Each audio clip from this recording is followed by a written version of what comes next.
We are at World Tobacco Expo. What are your expectations about this event?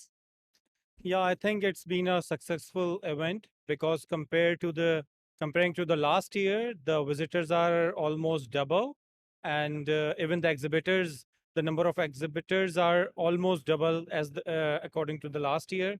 So, what I feel like Dubai is becoming a hub for the tobacco industry. People from all around the world prefer to come here instead of going to uh, like the previous exhibition was in Indonesia, but this one is much more busier than that one. Yeah. Nice. Yeah. And what are the next events which you are going to attend?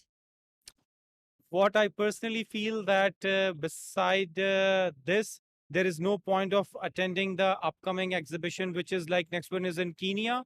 I don't think that will be uh, even the half of this.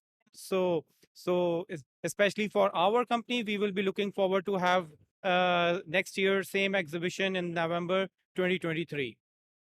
Good. Real time Media TV. Thank you. Thank you.